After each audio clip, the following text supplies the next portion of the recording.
Amerika Serikat resmi menawarkan Indonesia menjadi hub MRO C-130 Hercules kawasan Asia, dan pemerintah Indonesia dikabarkan telah sepakat menerima tawaran tersebut. Jika dipikirkan secara mendalam, ini sangat menarik, karena yang sedang diperebutkan bukan hanya soal memperbaiki pesawat, tetapi pasar maintenance militer bernilai sangat besar untuk puluhan tahun ke depan. Dan disinilah banyak pihak mulai salah memahami konteksnya. Sebagian langsung mengaitkannya dengan pangkalan militer Amerika Serikat.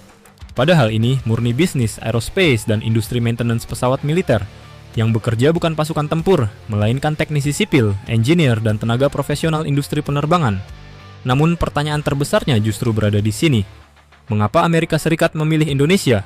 Mengapa Kertajati? Dan apakah Indonesia benar-benar siap menjadi pusat MRO Hercules Asia? Karena jika proyek ini berhasil, Indonesia bukan lagi hanya pasar alutsista, tetapi mulai masuk ke industri pertahanan belakang layar yang nilainya justru sangat besar.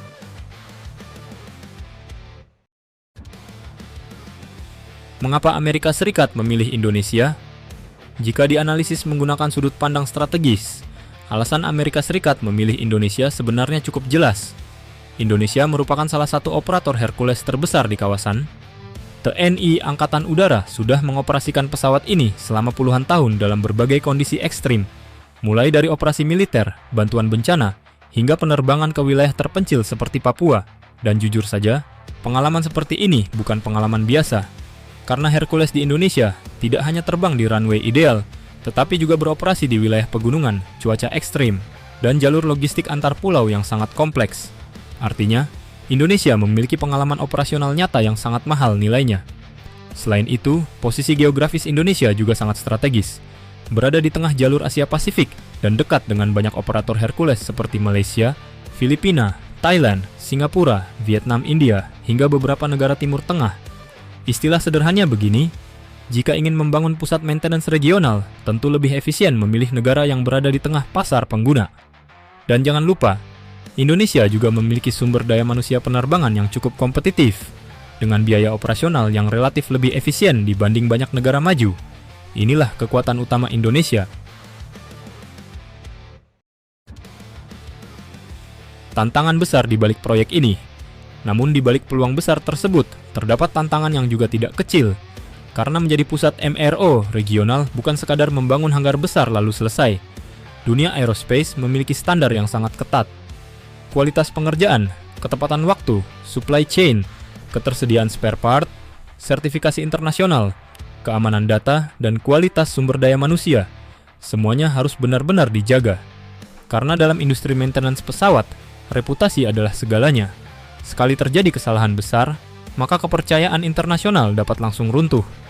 Dan ini yang kadang jarang dibahas. Indonesia memang memiliki pengalaman operasional Hercules yang besar, tetapi tantangan terberatnya justru berada pada konsistensi industri dan birokrasi, karena maintenance pesawat militer bukan proyek jangka pendek. Ini bisnis puluhan tahun yang membutuhkan stabilitas, kepastian regulasi, dan kualitas kerja yang terus terjaga. Istilah sederhananya begini, membangun fasilitas mungkin dapat dilakukan dengan cepat, tetapi membangun kepercayaan internasional membutuhkan waktu panjang.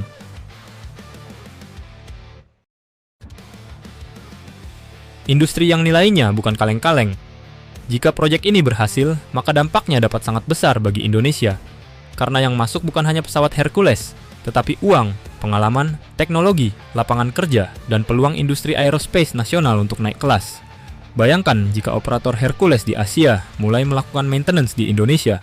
Artinya pesawat-pesawat dari berbagai negara datang ke Indonesia untuk overhaul dan pemeliharaan rutin. Engineer lokal memperoleh pengalaman internasional. Industri spare part berkembang, rantai pasok nasional bergerak, dan kualitas sumber daya manusia aerospace Indonesia ikut meningkat. Dan disinilah banyak pihak tidak menyadari satu hal penting. Dalam industri pertahanan, uang besar justru sering berada di belakang layar. Bukan hanya pada penjualan pesawat, tetapi pada maintenance dan dukungan teknis jangka panjang. Karena pesawat militer tidak cukup hanya dibeli. Pesawat tersebut harus dirawat selama puluhan tahun. Istilah warung kopinya sederhana. Selama ini, Indonesia lebih sering duduk di kursi pembeli.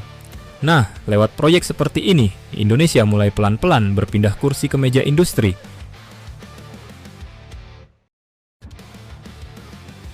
Ancaman dan persaingan. Namun tentu saja Indonesia tidak sendirian dalam industri seperti ini. Negara lain juga memiliki ambisi yang sama. Singapura memiliki reputasi aerospace yang sangat kuat.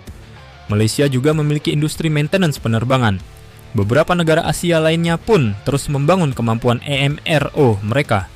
Artinya, Indonesia harus benar-benar serius jika ingin menjadi pemain utama.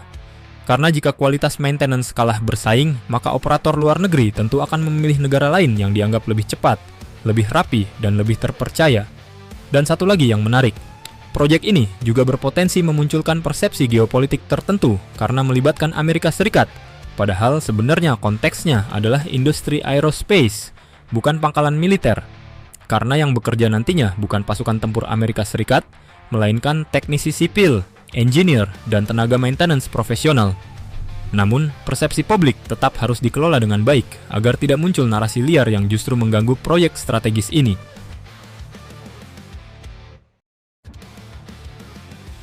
Mengapa Kertajati menjadi pilihan? Dan menariknya, pemerintah RI dikabarkan memilih Bandara Kertajati sebagai lokasi utama proyek MRO Hercules tersebut. Jika dipikirkan secara logis, pilihan ini sebenarnya cukup masuk akal. Kertajati memiliki runway panjang, lahan sangat luas, dan ruang pengembangan besar yang cocok untuk operasional maintenance pesawat angkut berat seperti Hercules. Istilah sederhananya begini, infrastruktur besar sudah tersedia, tinggal bagaimana memanfaatkannya untuk industri yang benar-benar menghasilkan.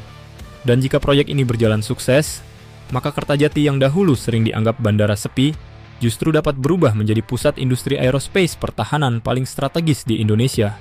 Ironis tetapi menarik. Kadang sebuah infrastruktur besar memang belum menemukan peran terbaiknya di awal. Namun ketika momentum yang tepat datang, nilainya dapat berubah sangat besar.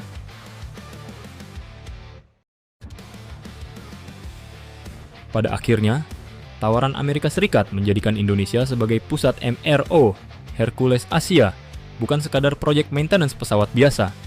Ini adalah pertaruhan besar. Pertaruhan apakah Indonesia mampu naik kelas dari sekadar pembeli alutsista menjadi pemain industri pertahanan regional. Karena negara maju di industri pertahanan bukan hanya kuat membeli, tetapi juga kuat merawat, memperbaiki, dan membangun ekosistem teknologinya sendiri. Dan jika proyek ini benar-benar berhasil, maka Indonesia tidak lagi hanya dikenal sebagai pasar alutsista, melainkan mulai dipandang sebagai pusat industri aerospace pertahanan kawasan Asia. Pertanyaannya sekarang, apakah Indonesia siap memanfaatkan kesempatan emas ini? Atau justru peluang besar ini kembali lewat begitu saja?